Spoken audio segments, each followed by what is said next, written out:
how to combat a toxic individual. And going into that, see, there's a thing called cluster Bs, okay?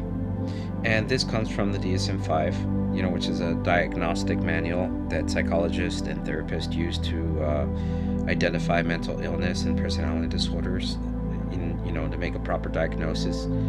And with this cluster Bs, what they consist of is basically antisocial personality disordered individuals like psychopaths, sociopaths, people with full-blown narcissistic personality disorder, histrionic personality disorder, and borderline personality disorders.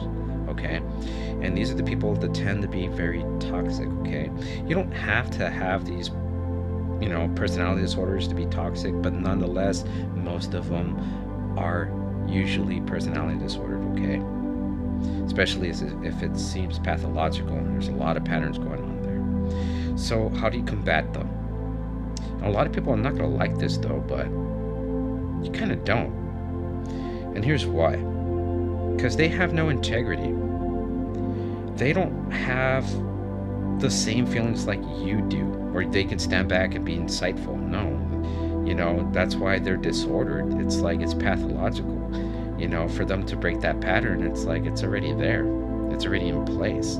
So they have no integrity. They're very revengeful and very pitiful. Okay? And if you fight back, you're going to be punished very soon.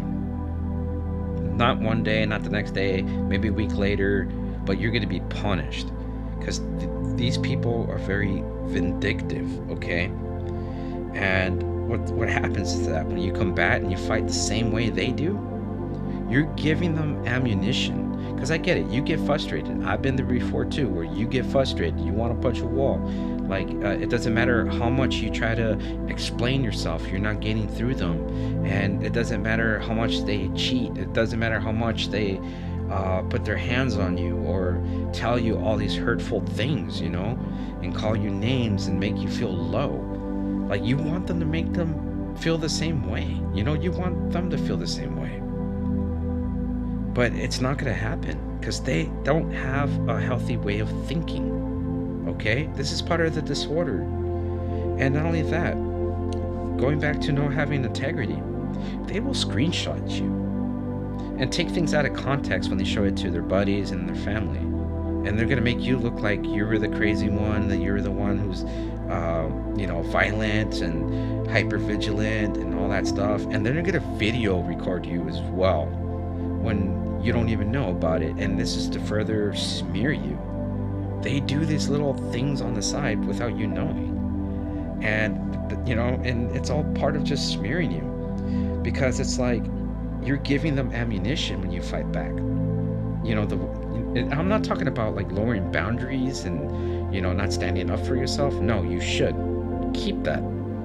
That's what I'm talking about. But be careful how you go about it. Because like when you become reactive, when you become frustrated, when you let your emotions get the best of you, that's where they have you. You're giving them ammunition. And remember, they always keep a scorecard.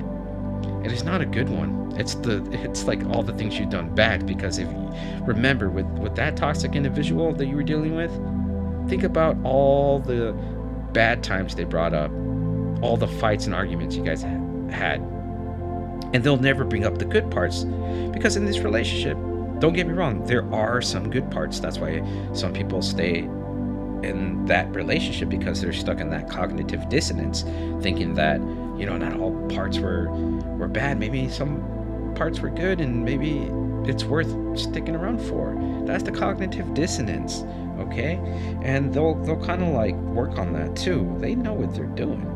And so yes, they'll keep the book of bad. That's what I call it, because it's a scorecard of everything that you've done wrong. And then whenever you bring up something and you're trying to fix something, well, they'll bring out that scorecard, and they'll be like, you know what, according to this chapter you did this at this time, according to this page you did this, and like it's record keeping. It's weird, but like they can never remember the good. It's like they keep the book of bad. And also too, when you're combating them the same way, for them to feel, the same thing, because you come from a place of hurt and you want them to feel the same thing. When you combat them the same way that, how they go about with their toxicity and stuff like that, well, you're giving them justification for their behavior, because they can easily say, you treated me like this, I'm not the only one that speaks this way, you do it too. So they can blame shift, all right, put it that way. And remember, they have no insight, so you're not going to get through them. And one of the best ways, and in this narcissistic community, to go about even combating them, the closest thing, or the most effective method of going about this, is going gray rock method. Because there's nothing boring as hell as a gray rock. Because a gray rock is just there. Doesn't look pretty, doesn't do anything, it's there. And you see, with people who are highly toxic, and especially like people highly narcissistic, they want a reaction. Because that's going to give them their validation. That's going to give them that ammunition. Okay? Especially in a setting like this. And so when you go gray rock, you're not giving them a reaction. So yes, they're going to try to do different tactics and methods to try to, get you upset and all that stuff for you to react. But the more you apply the gray rock method, the more successful it's going to be. The more they're going to be more back offish, okay? But nonetheless, though, it's giving them ammunition every time that you combat them the same way. They just know how to turn it around. They know how to get under your skin, and then there you go. Like, the more you build that momentum of trying to get back at them, the more they're gonna gather all that ammo and then shoot it back at you when necessary. And they'll save that ammunition, by the way. So the point of this video is that it's not to stay in these kind of relationships and how to stay in them. It's to actually transition and what to do in between to transition and getting out of these type of relationships, okay? I want to make that clear. And also too, it's like you really have to do these methods, like the gray rock method, in between, and especially if you have kids and stuff like that, apply that, because you got to remember, a narcissist is very petty. They're going to take away your kids if they can, just to hurt you. They're going to use their kids as pawns and stuff like that. So this is what you need to do in between, and not react, and not also let your emotions get the best of you, because it's going to be your downfall, because they emphasize on your pain. That's just how they are. They're very callous. And so remember, it's not about how to stay in a relationship with a narcissist to apply these methods. It's to do what you need to do to transition to get out. So I hope that helped.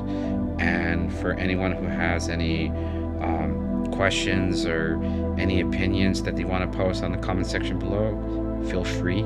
I do one-on-one coaching, so the link is going to be in the description box below as well. So take care, guys, and like I said, you guys got it.